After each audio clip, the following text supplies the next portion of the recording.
Hi guys, நீங்கள் ஒரு private எம்ப்ளாயாக இருக்கீங்க. உங்களுக்கு உங்களோட சேலரியில் இஎஸ்ஐ டிடக்ஷன் பண்ணுறாங்க அப்படின்னா இந்த வீடியோவை ஃபுல்லாக பாருங்கள். அதில் என்னென்ன பெனிஃபிட்ஸ் இருக்குதுன்னு நான் தெளிவாக சொல்கிறேன். ஆக்சுவலி இஎஸ்ஐயில் நிறைய பெனிஃபிட்ஸ் இருக்குது.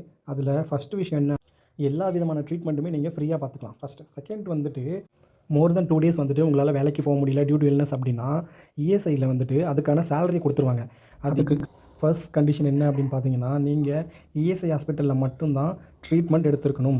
ரெண்டாவது கண்டிஷன் என்ன அப்படின்னா, நீங்கள் ஒரு கம்பெனியில் குறைந்தபட்சம் 1 வருஷமாவது ஒர்க் பண்ணியிருக்கணும். அந்த 1 வருஷத்தில் மினிமம் நீங்கள் 78 டேஸ் ஆவது ப்ரெசென்ட் ஆகியிருக்கணும்.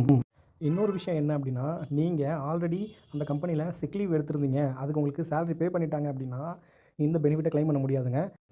நீங்கள் சிக் லீவ்லாம் காலி பண்ணிட்டீங்க, உங்களுக்கு அந்த கம்பெனி சேலரி பே பண்ணல, அந்த டைமில் வந்துட்டு ஒரு 10 to 15 நாள் இந்த மாதிரி நீங்கள் ஃபீவர், இந்த மாதிரி உடம்பு சரியில்லை, ஏதாவது பெரிய டிசீஸ், அந்த மாதிரி என்ன டிசீஸாக வேணால் இருக்கலாம், அந்த மாதிரி டிசீஸுக்கு வந்துட்டு நீங்கள் இஎஸ்ஐயில் ட்ரீட்மெண்ட் எடுக்கிறீங்க அப்படின்னா 70% ஆஃப் த வேஜஸ் வந்துட்டு உங்களுக்கு கொடுப்பாங்க. ஃபார் எக்ஸாம்பிள், நீங்கள் ஒரு 30,000 சம்பளம் வாங்குறீங்கன்னு வச்சுக்கோங்க.